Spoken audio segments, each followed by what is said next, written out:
So today we're going to dive into the second part of how to respond to God. Last week we learned how to respond to God by modeling Christ.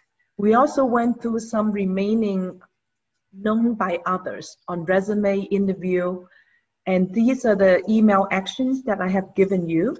I would love to hear more from you, and I received email from you as well. So thank you for those who sent to me.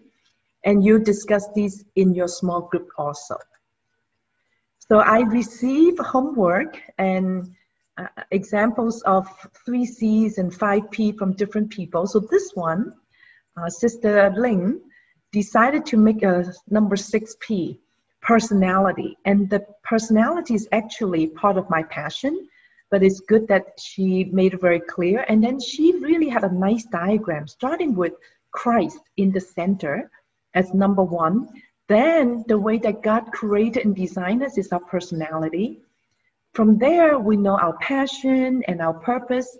And then she goes into the internal growth and development of these. And then the principle is what you live by, and ultimately the people and the performance is the outer ring, how you can influence others and how you have excellent performance. And these are her specific examples of the 6 P. So thank you, Ling. And she has a website if you'd like to learn more of what she does. And I love the website. It's Grow to Your Fullest. And we all want to live and grow to our fullest. So thank you, Ling, for sharing this example.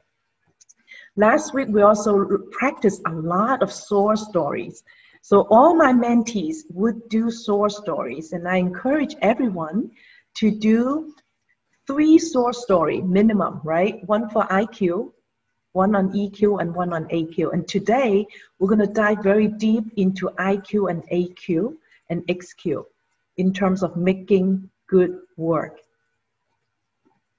And last week when we learned how to model Christ and what is Jesus' role, we know him very well as a servant leader. So we want to learn how to be a good servant leader. We also remember that Jesus was a prophet, a priest, and a king. So when we go to session 9 to learn more about leadership, we'll look into these 3 roles as well. And we learn examples of scriptures, how to model Christ, such as the fruit of the Spirit. I suggest you can put your name in there and say, Joyce is love, Frank is joyful, Tony is peaceful. So each one of us can put a name there and even practice each one of these fruits. 1 fruit a day or even 1 fruit a week. And I suggest family to do that as well, so we can all focus on 1 fruit, and that fruit of the Spirit for us to encourage one another. In the same way, when we look at the love chapter, 1 Corinthians 13, you can put your name there. If you would say, Brian is patient, Katie is kind, Amy does not envy. And again, work that with your family as well. 1 love a day or 1 per week. Just see how well, until you feel very comfortable and say, oh, we've made good progress. Then you can move on to the next love. And then finally, we say, what are the attributes of Christ that we can model? And when we said Acts prayer model, adoration, confession, thanksgiving, and supplication.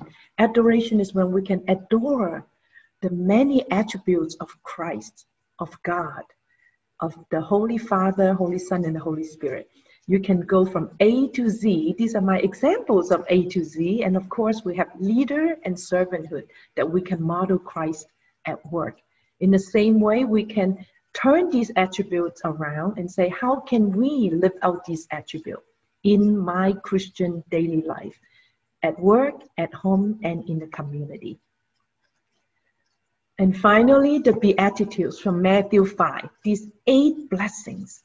How blessed are we when we are poor in spirit, when we mourn and share compassion with others. And with that, we go into today's lesson on making good work. In order for us to respond to God as I'm called to work, I want to make sure I do good work, because the company hire me.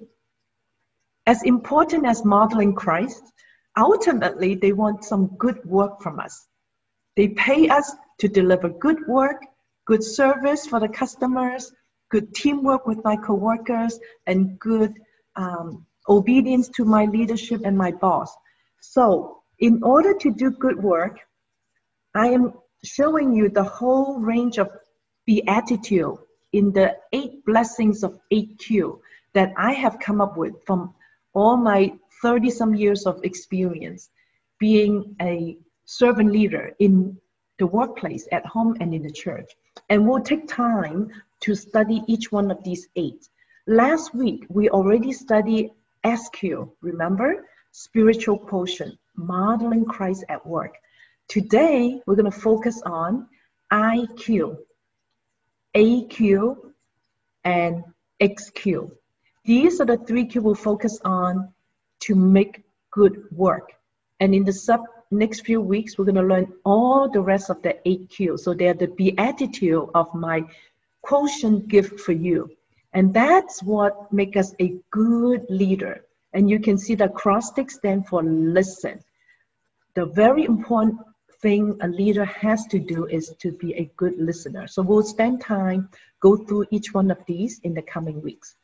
So as we focus on making good work, we need to be smart. We need to have high intelligence quotient. IQ we know very well. And later on, we're going to learn about AQ, and then at the end, we'll finish up with XQ. So for us to have good IQ, we should always be willing to learn fast, solve problems, ask good questions, and be creative in coming up with a solution.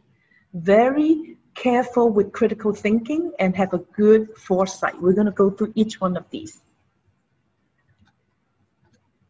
McKinsey did a really good survey that they looked at United States and 14 Western European countries, comparing 2016 with 2030. How these skills will change and may be needed or not over time.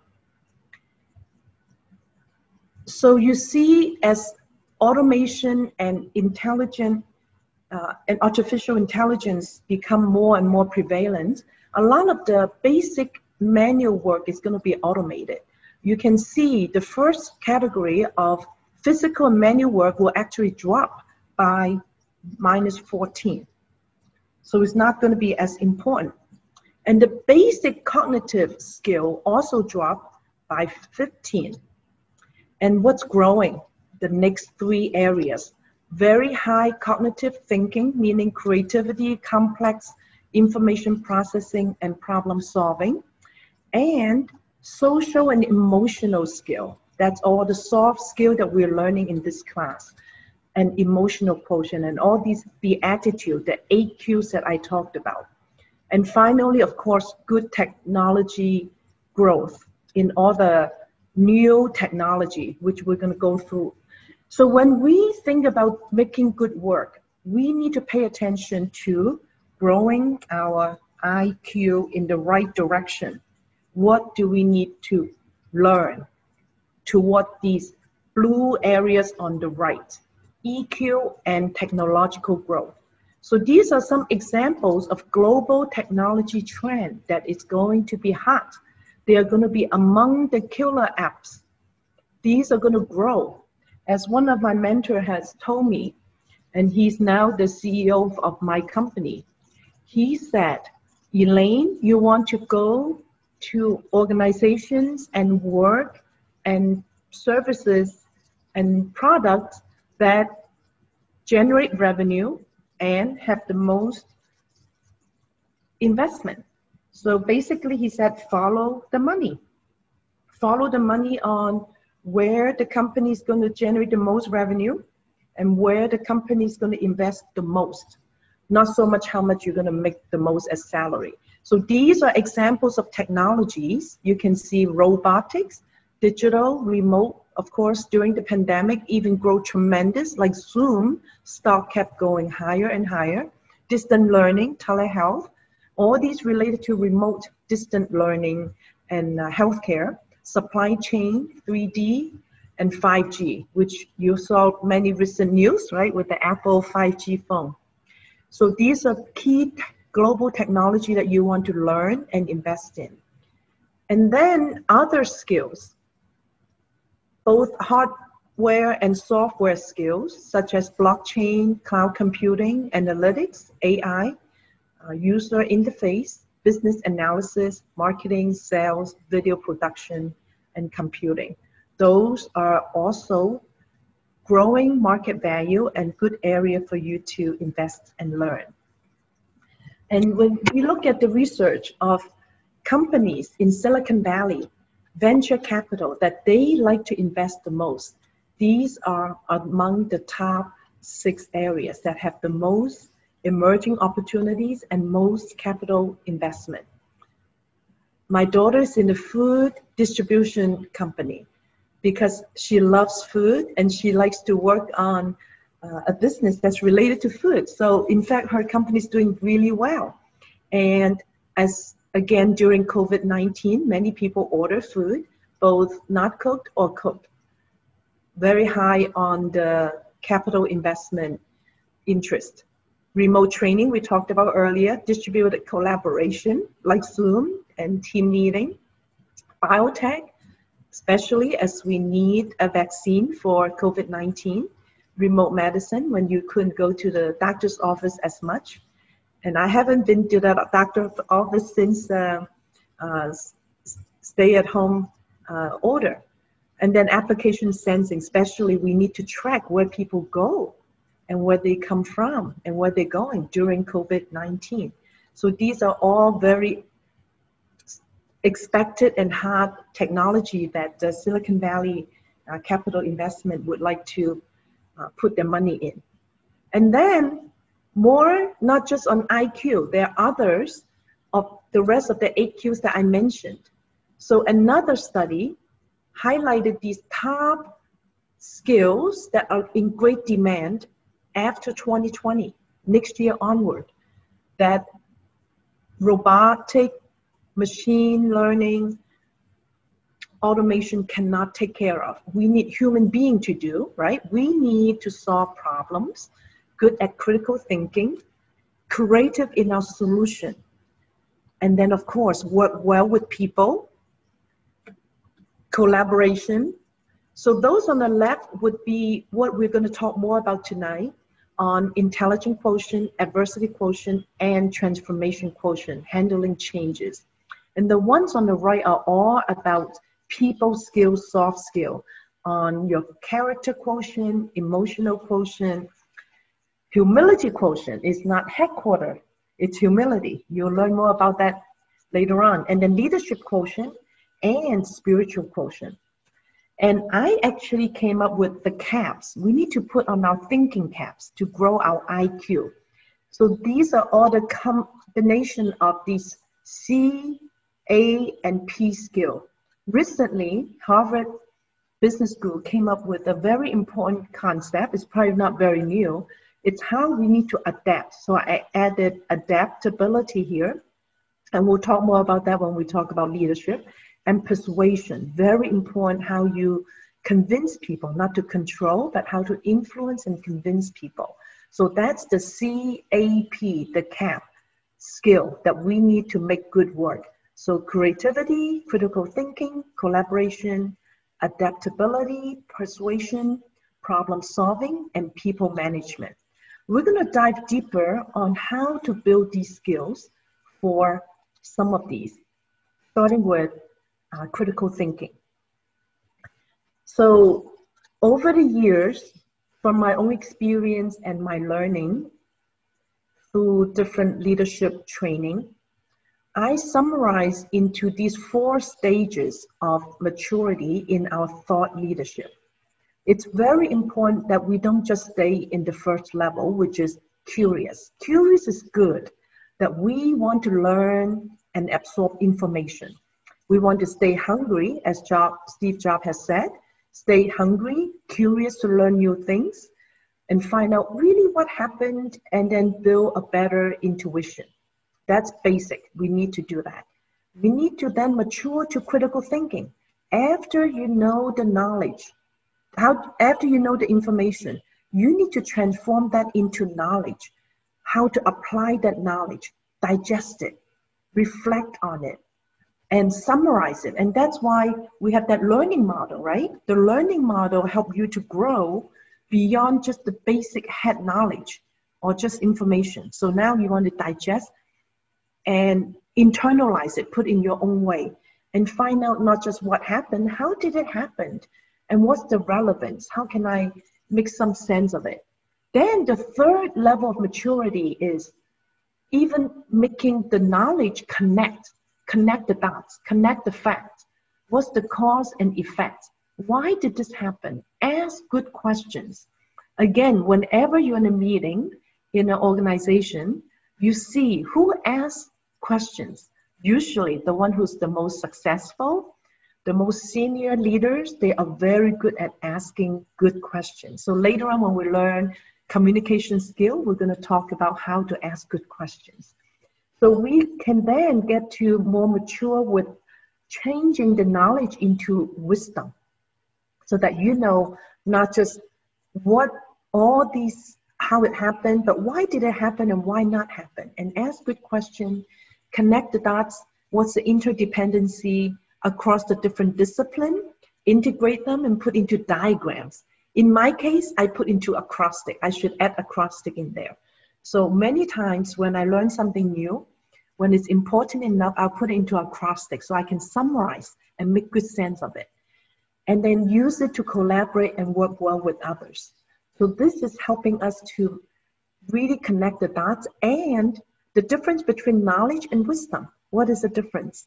Knowledge is a lot of facts and theories, and we can solve formulas, and Asians are usually very good with that. Wisdom is another step forward. It's translating knowledge and having the ability to make a decision and say, is this the right thing to do or the wrong thing to do? Because some people may even know a lot of knowledge, and yet they don't have the wisdom to make the right decision. And finally, the most mature is when you learn all these information, knowledge, and wisdom. You integrate it all and help you to be creative in solving problems. Because you know, all our jobs are about solving problems. Whether it's technology problem, medical, people, financial, educational, entertainment, all about solving problems. So we need to translate all the first three levels into application and capability, and even allow our skill to be transferable skill. It's not just stuck in one job. You can transfer the project management skill into multiple disciplines, different field, different industry, and be even able to have a foresight to foresee and anticipate what's going to happen next, so that you don't just react to a problem. You can be proactive and even be predictive in expecting what the problem is and how to solve them, to adapt and to persuade others to follow and agree with you. So those are all very important levels of IQ to make good work. So think about what level you may be at, and you can discuss in your small group. Now we go to the next Q, which is AQ, adversity quotient. In order for us to make good work, we should not be afraid of adversity or failures or challenges. And that's why when I help my mentees to prepare for interviews, I always ask them to prepare 3 source stories, right? One is IQ, one is AQ, and the third is EQ, which we'll come back to in the future session, how to get along with people. So we're going to dive deep into AQ, how to grow your grit. You've probably heard this term from Angela Duckworth. Fail forward, not just fail backward, right? What's the difference? When you make a mistake and you fail, if you don't learn from it and you make the same mistake over and over and over again, that's fell backward. If you learn from it, you pick yourself up and you go forward and don't make the same mistake again, that's fell forward. And better yet, like I am sharing my mistake with you so that you help others not to make the same mistake. That's really leapfrogging and pay forward and fell forward and learn from your mistake and challenges and failures. And conflict resolution, we'll do more in the communication module. And then we want to be a victor, not be a victim. How to thrive, not just to survive. And then turn crisis into an opportunity, like in COVID-19 now. So believe it or not, we tend to have a lot of challenges in our life. And if you reflect on the Bible and look at the Old Testament, God seemed to give many promises of prosperity in the Old Testament, even though there were many wars and battles, and yet God promised the Israelites many promises of prosperity, like the promised land, like to Abraham with many descendants, like the stars in the sky, like the sand in the beach. So Old Testament, someone said, is like many promises of prosperity. Guess what? In the New Testament, beginning with Jesus being born in the manger, no pillow, no room, no real place for him to grow. And then eventually he was crucified. And then for us and for the disciples, many of them were murdered, right? And Peter was killed on a cross, inverted crucifixion. And then all of us, as you read the New Testament, there were many challenges of adversity expected, right? We are warned that we're going to have tribulations, and yet through Christ we can overcome those tribulations. So as we know in a Chinese phrase, in our life we tend to have adversity 80 to 90% of the time. That is so true, and you can see from these examples of pictures. So how are we going to handle adversity? I have a very cool acrostic for you. We can learn our ABC, because I believe and I have experienced adversity builds character. Just like in Romans chapter 5, verse 3 to 4, reminding us how suffering produces endurance. Endurance produces character, right? Adversity builds character, and character produces hope. And hope does not shame us. So this is so encouraging. And I will share examples of adversity in my work, the one that's most difficult in my career. Now, while we are in COVID-19, we may have the adversity of figuring out how to work remotely at home. So this survey tells us what are the biggest challenge of working from home. Especially in US, we're still asked to work from home. I know Asia is doing better, and many perhaps already returned to the office. What are some difficulties? Of course, most difficult is not seeing people live, except through Zoom or other software. And collaboration and communication is more difficult. And we feel lonely. Even though we may be at home with the family, we still may feel lonely. And it's difficult to unplug, right? We find ourselves working very long hours. You may just wake up and still in your PJ, dive in and get into conference call after conference call, and then forgot about lunch, and then, oh, dinner time, and continue, because you kind of stay in the same place. So that is difficult. All these challenges, we need to find ways to overcome. And I have a suggestion for you later on. So you'll see time zone, and how to be motivated, and really taking a good break. Sometimes also distraction from home, whether it's your dog, your family, and also having a good Wi-Fi, right? So these are, I'm sure, expected challenges. So I suggest when we face adversity, that we really learn to have a growth mindset, not a fixed mindset. There's a whole book on it. Growth mindset. So you don't just fixate and say, oh, I'm a victim. I am so sad. I'm not doing well. and really making excuses and complain and think that we're not being fairly treated and blame on ourselves or blame on others and blame on the world and blame on everybody else, and see problems as permanent, that we're not going to be able to solve it. So it's all fixed mindset, a victim mindset. And then thinking that, oh, we're going to be defeated, we're going to lose, I'm going to give up, and I may just try, but I don't think it's even going to work. I suggest that we should have a growth mindset. Instead of being a victim, we should be victors. And of course, it's going to be an acrostic in the next slide to summarize how we can overcome the COVID-19 work from home challenges and how to be victors.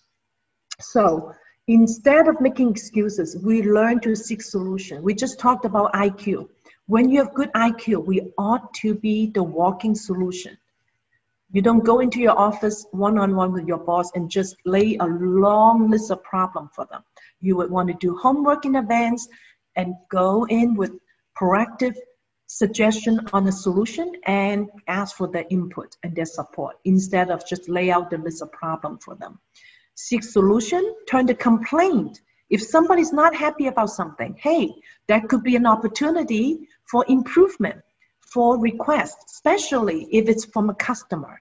That's an opportunity to deliver better service, how to make them happier, how can I solve that complaint, turn into request and eventually a solution. How to seek help from other people who are more experienced instead of just thinking that you cannot do it on your own. Remember, I gave you that 30-second story for an IQ soar story, someone who's a fast learner. They took 3 weeks to learn online on their own and ask experts who know it instead of 13 weeks, right? So that's a good example. And be willing to say, the buck stop with me. I need to take responsibility and not blame on others. Remember, if you point one finger at someone else, you have 4 fingers pointing at yourself. When you accept responsibility, you are a lot more attractive to other people. People want to work with you when you accept responsibility. Even when you only have 10% responsibility of this failure, you still accept responsibility. And others will follow you as a role model to accept responsibility as well. And treat the problems as temporary. Don't think that it's going to be forever. So we know this pandemic is going to come to pass. It's going to have the end of the tunnel. We're going to see the light at the end of the tunnel soon. And of course, we have eternal perspective as Christians. We know Christ is going to come back soon, and that's going to be eternal. That's a much better perspective. And then think positive. Our mindset has a lot to do with how we handle things and look for a better choice. And then eventually be Nike. Just do it. Just do it. Have the courage and ask God for the courage and the wisdom for you. Just do it. So this is my recommendation, how to overcome working from home, how to be victors working from home. For many different workshops I've attended, I've given, these are my 7 recommendations. Take virtual commute. Even you don't have to drive to work, take a walk. So even for now, I tend to be working in front of the computer a lot because I do so many talk preparation and many meetings. And I learned to take breaks because I still do my 10,000 steps every day. So I have to take my walk in the house back and forth, and set your calendar to allow you to take breaks and take walks and talk to your family member. I talk to my husband from time to time. Make sure we build that relationship. Increase your one-on-one and communication with your boss, with your coworkers, with your subordinates. Very important. I have a whole workshop, how to design your one-on-one agenda with your boss. Very important. It's on our website, Call to Work, under the Encourage tab. C is caring and trusted relationship. Grow your EQ because it's at this time of pandemic, everyone can get so frustrated, very high tension. This is when you can go the extra mile to care about others. Key is time priority and figuring out what's important and what's non-urgent for you to prioritize on. We're going to talk more about that in lesson 12. And I'm giving this workshop, similar content, this Saturday in Chinese if you're interested. And you can let me know, and it's in my Facebook or WeChat. So time management is very important for you to be victors during this pandemic, so that you can set boundary condition to have margin for you to do something different than looking at the computer. So I'm telling myself the same way. I spend at least 2 hours sitting under the sun to get vitamin D. So some of you, when you have mentoring session with me, you saw me facing the sun. That's the reason, right? So that's important to have different ways of healthy living. And then open-minded and creative collaboration, because when you don't see people, you need to be creative, how to collaborate, and doing those one-on-one meetings. R is resolve problem more proactive, like I mentioned, right? Not to react to it, not even just be proactive. I suggest that we could be predictive in our projects. During my 30-some years, we learned to be predictive as well. And finally, S is to set boundary, like I mentioned. Put into your calendar, and I do this. I put in calendar when to cook, when to clean the house, when to spend time with my spouse, when to spend time with our children. I put boundary and white space in the calendar so that we can separate from all the meetings that you have to do and the presentations, and then time for your family. So that's how we become victors when you're working from home. And then we need to grow our grit. And we all probably heard about Angela Lee Duckworth. We're very proud to say that she's an Asian American from Taiwanese descent. And she is a professor at UPenn, very well respected author, speaker on grit. Grit is a passion and perseverance for long-term goal. Your passion and perseverance for long-term goals. So it's not just short-term or medium-term, it's long-term. And these are the 5 suggestions to grow your grit. And guess what? I find them to be exactly aligned to my 5P model that we all learned in the previous class. So it's important to know your purpose so that you have a long-term goal. You stay high and put your eye on the prize and know your long-term purpose, and not be distracted and distressed and disappointed by the interim short-term adversity. Pursue integrity so that you are based on your principle, your value, how to make the right choice, have the wisdom to make the right decisions. And know your passion, right? You stay true to your passion so that you do what you enjoy and what you're good at that aligns to your personality. And then develop support networks. So this is all about the people relationship, the networking. And then cultivate your faith to deliver good performance. So those are the 5 areas that Angela Lee Duckworth said to help you grow your business. Yes? Next slide. Okay, so Slide is not was it updated. stuck? Okay, so let me see. It starts And on where the did victors. Victor. Okay, thank you. No problem. So let's see. Victor.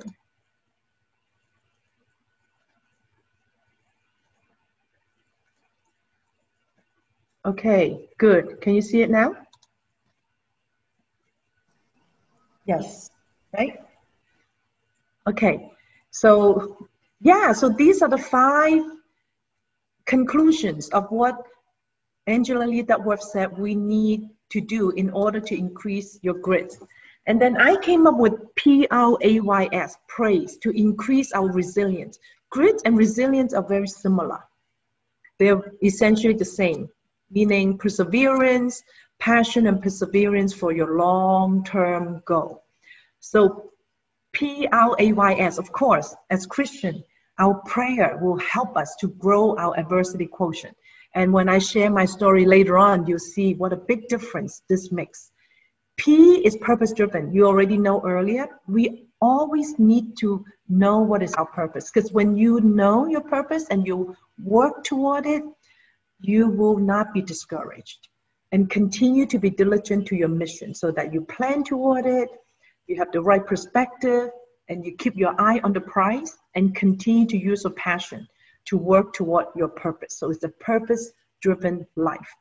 R is review and gain insight and reflect on what you learned from the mistake, the failures, the challenges, so that you don't get stuck with, oh yeah, it's good that you were successful in the past.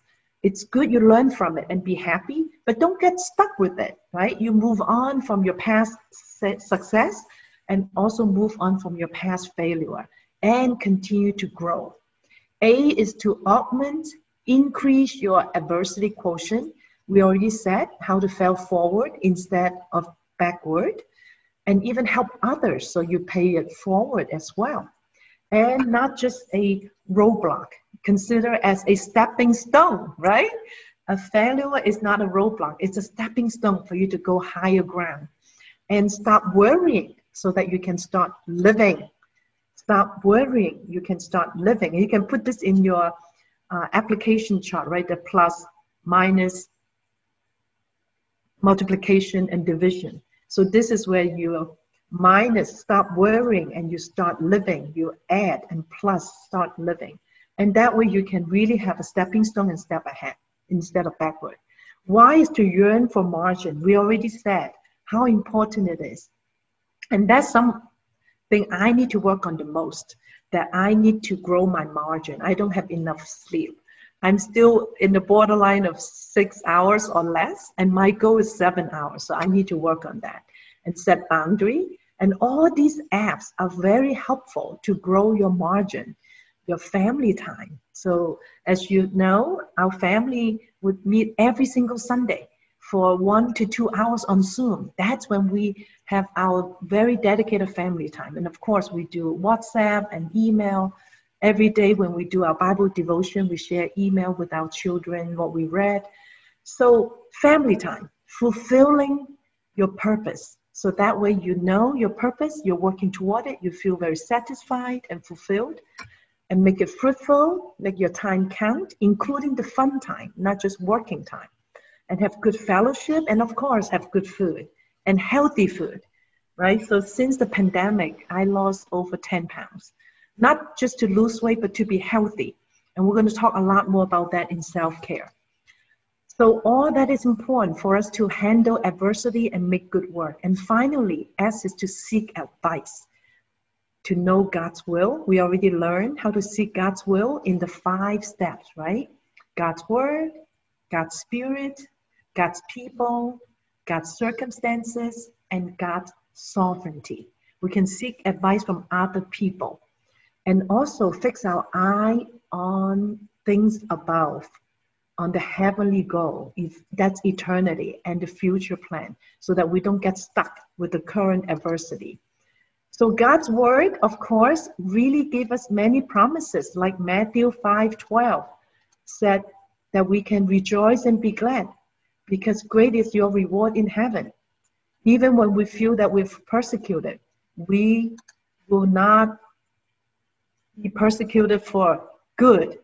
And I'll share a story how I was persecuted at work and how did I handle it, and how did I apply the PRAYS to grow my grit and my perseverance. And I experienced 2 Corinthians 12:9. God's grace is sufficient for us. And God's power is made perfect in my weakness. That is so true.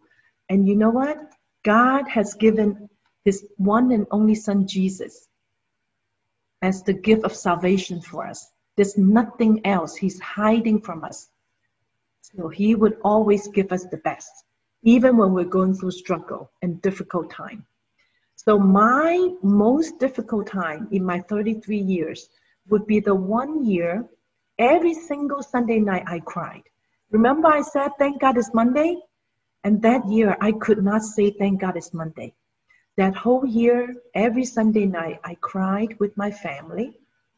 I was very afraid to go to work on Monday because I was being persecuted. I was being challenged with my job. co-workers would take project away from me, take people away from me. And I was really being tested with my Christian faith. So every single Sunday, when I cry with my family, because I'm a human being, I have my emotions, I was really discouraged by what happened at work. My family prayed with me, we read the Bible together, until I have enough courage to face Monday. And every week, every day when I went to work, God gave me wisdom how to handle this difficult time. And we'll go through more specific in the future sessions. So throughout that whole year, I learned to be very professional, positive. As Christian, we're not to be just a carpet to be stepped on by other people and taken advantage of. So I learned how to be assertive, how to be firm, and while being professional. So through the whole year, I managed and encouraged my team to continue to make good work, even though they move into a different team. So at the end of that year, God opened door for me to join a different organization. And throughout that year, those so-called enemies disappeared. I did not kill them. Those enemies turned into friends. So God really built my ABC, built my AQ, really built up my character throughout that whole year. And this is a year of testimony that I shared the most from all my other different testimonies. And after that 1 year, I moved to a different organization. And then guess what? A few years later, one of those co-workers and I were in the same organization.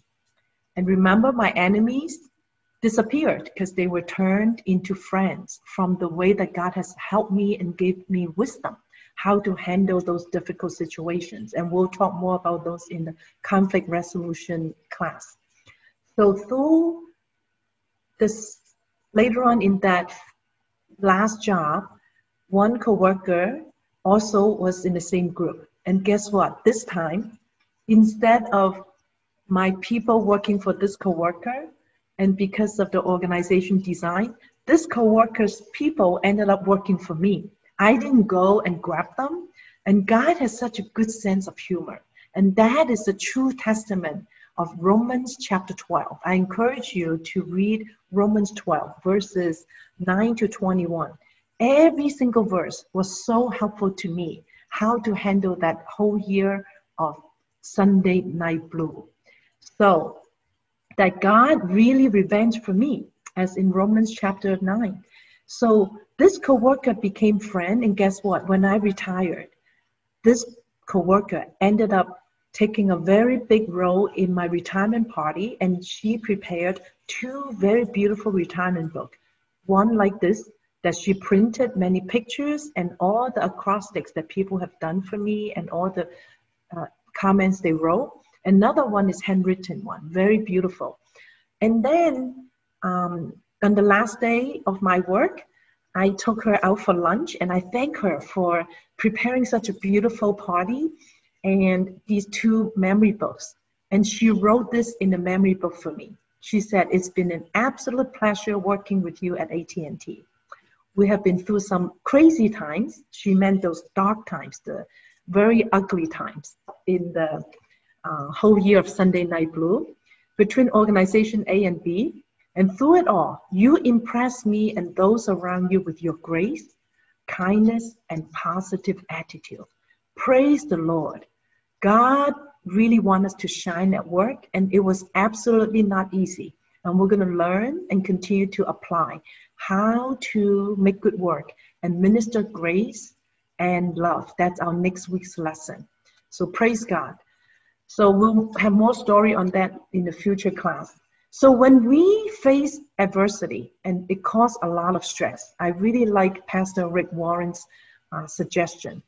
How would you handle stress? These are the 3 options. You could be all wear out by stress if you don't handle it well, or if you don't do anything, you would get rusted out. The best way is to live out a Christ-like lifestyle and wisdom, so we can transform the stress. Can you mute? Or Brother Neil, can you mute?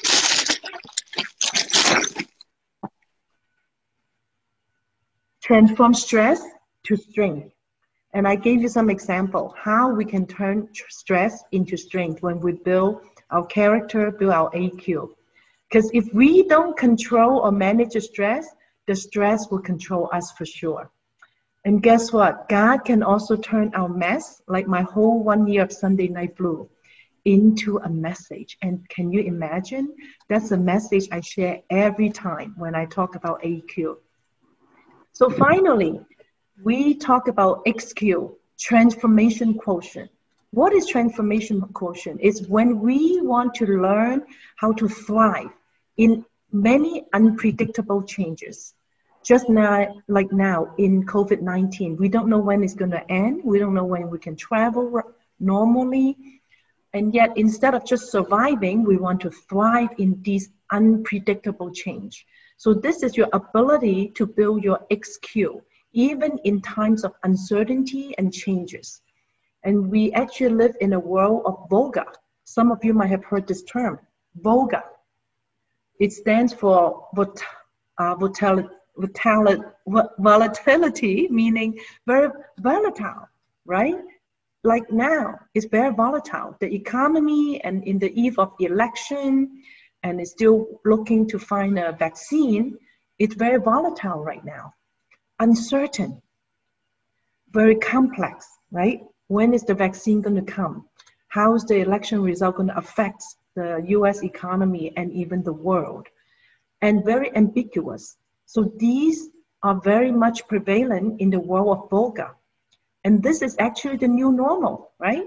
It's unpredictable. So we could say the one thing is going to be constant is change. The one thing we can predict is change because we expect change is going to be in our new normal. So what are we going to do? How are we going to build our XQ, transformational quotient?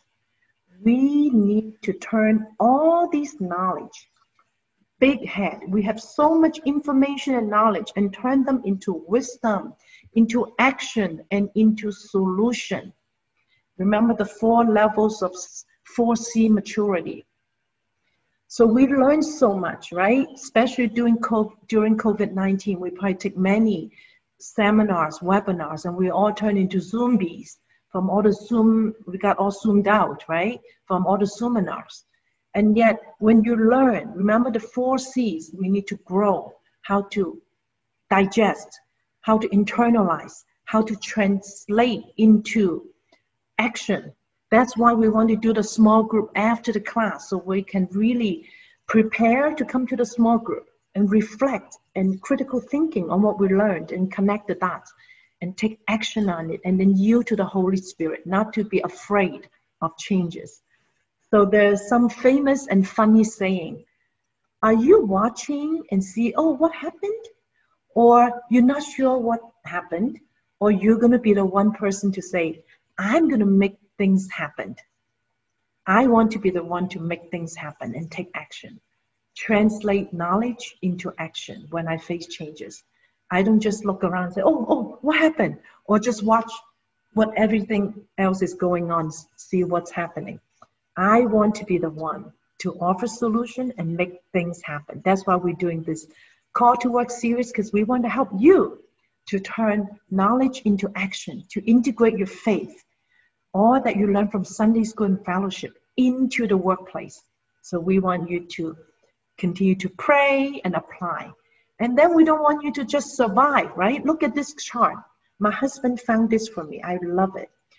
If you just hang on to this very tiny little thread and say, I'm going to just hang on, you're going to drop. You're not going to hang on tight because you're just surviving. And we talked about building resilience. Resilience is important.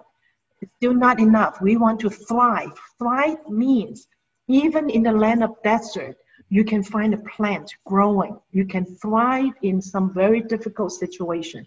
Like we said, on the IQ, on the AQ, and now the XQ. We want to pass the test of these unpredictable changes. We want to turn to God, right? God has so many promises, and God gave us these 5 P. Remember His presence, His power, His promises, His provisions, and His pleasant surprise. In my 33 years of working, there's not a day that I did not experience God's 5P. There's not a day that I would come home from work and couldn't wait to tell my family how God showed up in my workplace. Just incredible. When we turn to God, you invite Jesus into the workplace, He will show up. And we set example to help other people to thrive, to inspire and encourage others, to share the enthusiasm with others, and seek clarity. Remember the goal, our vision, right? Begin with the end in mind. What is our long-term purpose? And what is our mission? To have a clear understanding so you don't lose sight of that prize. You keep your eye on the ball, keep your eye on the prize so that you know both short-term, medium-term, long-term, and of course, eternity, right? Jesus is going to come back. We have the best assurance of long-term success because we will see Jesus. And eventually, try to be best, right? We do our best and God will do the rest instead of being bitter. So try to be better instead of bitter, not to hold grudges. So that's how we can grow our XQ. When we turn to God, we know God is in control. We cannot control everything, and yet God can control it. So when we have God, we have nothing to fear. Remember, you know how many times the Bible talks about do not fear? 365 times. So there's at least one verse, do not fear, do not be afraid, per day in your whole year. No doubt, no worry, no anxiety, and no disbelief. If God is for me, who could stand against me, as Romans 8 will tell us. So these are the do's and don'ts. So start with the don't. Many times we forgot the unnoticed blessings. Sometimes we do unfair comparison with other people. They have a better job, better pay, better house, better family. Don't do that. And don't miss out the many blessings, like God's 5P blessing. And sometimes we may feel we have unmet desires. Be realistic with your expectations. So watch out, don't do those. And then sometimes we tend to maximize the opposition, like the 12 spies, right? 10 of the 12 spies. Maximize the opposition. Worry about these giants, like big giant, we are like grasshopper. And minimize the opportunity of going into the promised land. So let's not maximize my enemies at work that whole year of Sunday Night Blue and really look at opportunity. So instead, we should minimize the opposition and we should maximize the opportunity and focus on one thing and the main thing. What is the main thing? God. God is in control. So to grow our XQ, transformational quotient, remember these promises in Isaiah and in Psalm. So powerful. In our rest, we find salvation. In quietness and in trust, we find strength. God is our refuge and strength. And be still and know that I am God. And let God be God, and we are not, right? We need to let God, let go, and let God. And learn to be still, to find strength in silence like Jesus did. Jesus took a power nap on the boat, even in the midst of storm. Jesus always found time to go to the mountain, to be by himself, solitude, to spend time with his Heavenly Father. So pray for us to find strength. Even in the midst of change, we know we have XQ and face uncertainties. And in the midst of COVID-19, in the many workshops I've heard, I summarized how to have a growth mindset, how to have this MINDSET, growth mindset in handling our work, our career, our right attitude in the midst of COVID-19. And we'll go through more detail in the future. This is a brief summary. Maximize your impact. Maximize the opportunity on what you can control, right? Forget about what you cannot control, but maximize the opportunity. Instill what we just talked about, the AQ, right? Build our character, and XQ. Not to worry about what you cannot control. Let go and let God. develop these 7F. So we already know the 3C, right? The calling, career, and community. Some of you already sent homework, which is great. Very important, because this gives you a purpose of what you're going to be when you grow up.